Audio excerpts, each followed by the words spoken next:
Okay, so I'm going to talk to you today about the puzzle that is 31 Aquilae. This is a work that's been done with a whole cast of characters. I'm just the person up here that gets to tell you about it. So let's dive in. So you saw earlier in this week this plot from Travis. This is the culmination of half a decade's of work to try to really understand what's going on with weakened magnetic braking in stars. So we've gone out, we've measured the dipole field strengths of stars, we've inferred mass loss from X-ray luminosities. We have astroseismology that gets us very tight constraints on the ages and the masses. And you can say, what is the torque, the instantaneous torque that these stars are experiencing? And you can compare that to a standard model of spin down, Skumanich-like, and ask, are they the same? So that's what this plot here is showing. The y-axis is that ratio of what you expected to see, or rather what you observed to what you expected. So if you fall on 1 on this plot, it means things are that standard model. Anything below 1 means your torque is weak, right? And what you see is a precipitous drop in the torque at around a solar Rossby number, down by 1 to 2 orders of magnitude, right? So this is weakened magnetic braking with a physical reason behind it, that there is weaker dipole fields and weaker inferred mass loss rates. Now, 31 Aquilae lives here, right? Deep into this weakened magnetic braking regime. So it's a very interesting test of what's going on. It also has a lot of data. So we have 50 years of activity information about this star, starting with the Mount Wilson survey. It is not cycling. It's a flat activity star. It does have a rather strong magnetic field of 8.5 Gauss in the dipole with a clear detection in spectropolarimetry.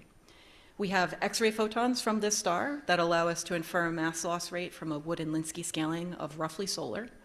And we also have astroseismology from TESS that gives us a tight constraint on the mass, the radius, the age. We have spectroscopy as well. Take all these things, you put them together, you say, okay, on this diagram, where does this thing live? It is here, at the 1 line, right? So, if you had shown me this a decade ago, I would have flipped out, right? Like, oh God, we're wrong. Okay, so what's going on with this star? So its torque looks like it's consistent with a standard spin-down model. Its rotation period is not. Right, so here the red curve shows you what a standard model would have given you for the parameters of this star. The blue is the weakened magnetic braking model. It is rotating too fast. So although its torque today looks like it's fairly standard, it can't have been at that torque the whole time. Now, one star alone sitting in between these two curves wouldn't bother me, but we've actually seen this a couple of times, right? If you actually look at the full astroseismic sample for things very close to the end of the main sequence or at the beginning of the subgiant branch, you do see they're rotating just a little bit slower than weakened magnetic braking. They're definitely too fast for a standard model, but weakened magnetic braking, which here usually we model in the most simple way possible of just turning off the angular momentum loss, is too much. And I've always personally attributed this to some minor non-zero torque that exists even in the weakened magnetic braking regime, and that over the course of billions of years, by the time you're at the end of the main sequence, you see the difference. But this is not that case, right? This thing looks like it has a rather strong torque right now. It's not some residual small level of torque. So what is it? So you might jump to an immediate explanation of, well, you've looked at enough of these now, you should see a binary interaction at some point, maybe it ate a planet. Something has reset its rotation and done something to mess up this picture. And I can't definitively say that that's not the case. What I can say is if you want it to be the case, you do have to fine-tune the problem. So somehow you have to have this thing rejuvenated in just the right way to have it look pretty standard for a star of its rotation period under that old model, that standard model. You would have to have that interaction spin it up just enough to put you between these two models that we've been comparing, right? And there's a whole wide range of rotation periods you could get from a binary interaction.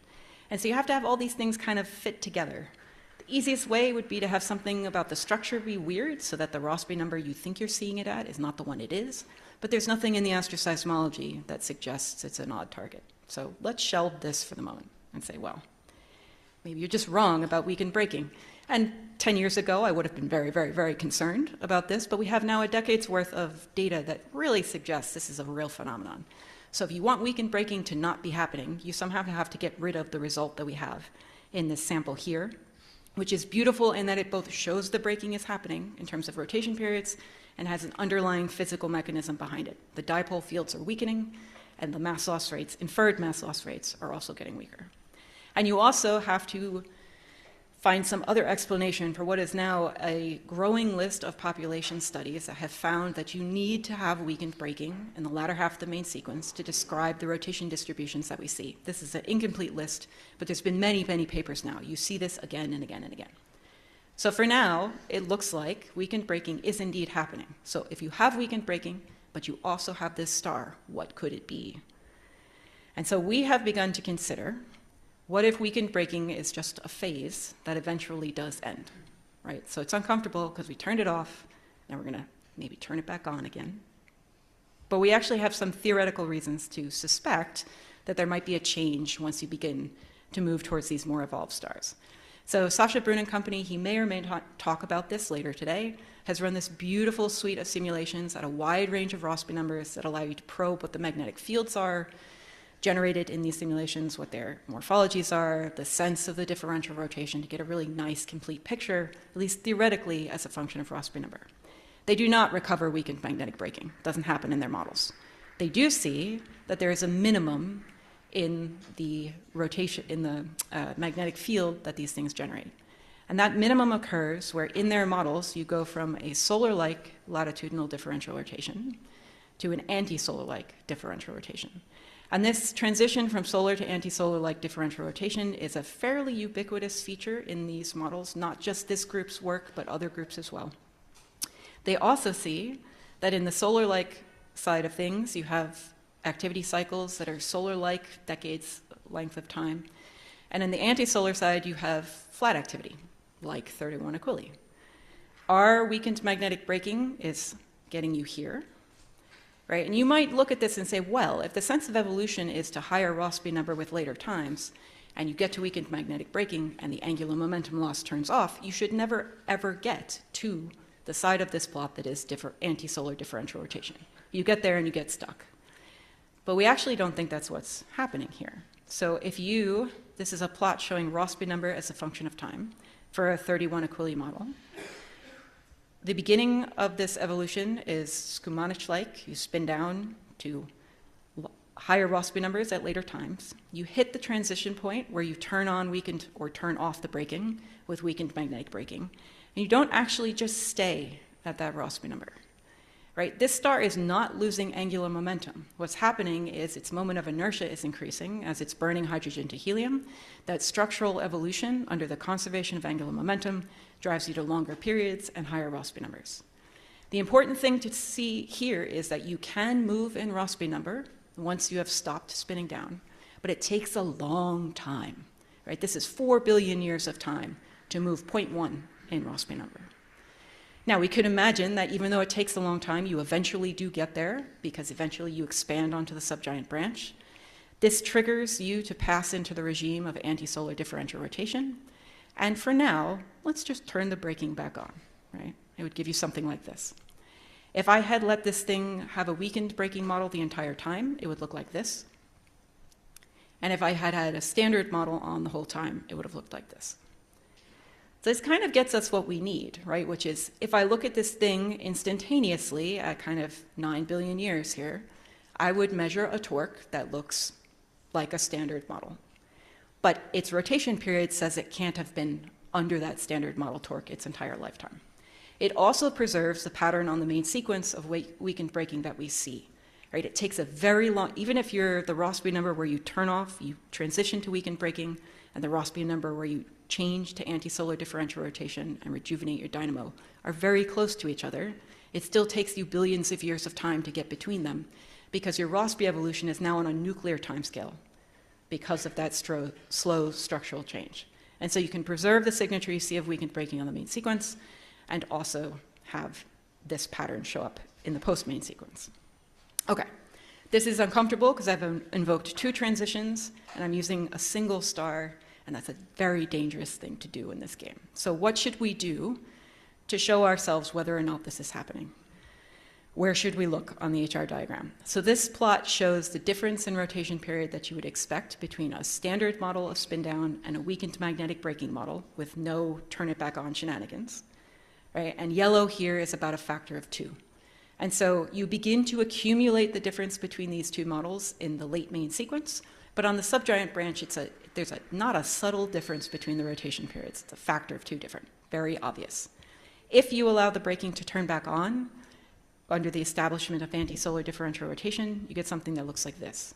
Right? So now your anomaly, in comparison to your standard model, shows up in the latter half of the main sequence, but then it eases as you move on to the post-main sequence because your braking has resumed. So these guys look very different, right? And right now, we actually don't have many targets that fall in the region where the difference is largest. And so the answer, as is the answer to most talks, is we need more data and more observations to tell us what's going on here. But I think we have some early indications that there may be something interesting happening in the very end of the main sequence and early post-main sequence in terms of how dynamos are generated in stars, and we should be going out and looking for them. So this work has been published already. I invite you to take a look at the paper that's linked in the QR code there, and I'm happy to take any questions.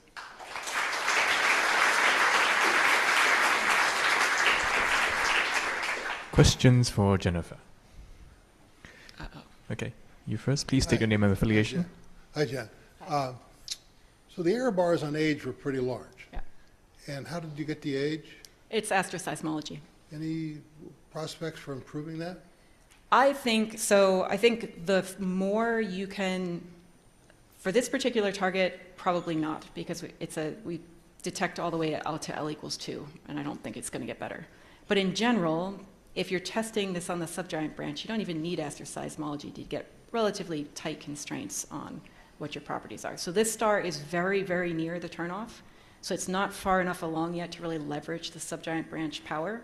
So as you move into that region where the difference is larger and you're dealing with like really proper subgiants, I think you'll be able to do better. Thank you, Jennifer, for a very nice talk. I wanted to ask you about the work of Lorenzo Oliveira, who has showed that with metallicity, you may have a different spin down, and they have identified the variation to the Skumanish law. And I was wondering if on all the samples you have considered, there is a large range of metallicity. Yeah, so that's one thing I didn't mention about this star. It's on the high metallicity side, so that could be a factor. Metallicity has been included in terms of its effects on the structure and the convective overturn timescale. And so it's built in, at least at some degree, but if there is a difference in the braking torque that is independent of that, it would not be included in these models. Not yet. Thank you. Okay, last question from Lauren. Hi, really nice talk. This is Lauren Matilsky from University of California, Santa Cruz. I completely agree that there's a precipitous drop in the estimated torque. I guess my question is, because the torque isn't zero, and you know the error bars on the actual torque are quite high, I mean, what is to prevent the anti-solar regime from being reached during the main sequence? Because that gap in Rossby number is so small. Yeah, so it actually, in these models that I've shown, it's actually the very end of the main sequence that it happens. And if you have a small but non-zero torque that actually survives, you just push that a little bit earlier into the main sequence. But the place where you see the largest accumulation of difference between the various models we're considering is post-main sequence. But yeah, it is the very, very end of the main sequence where it shows up.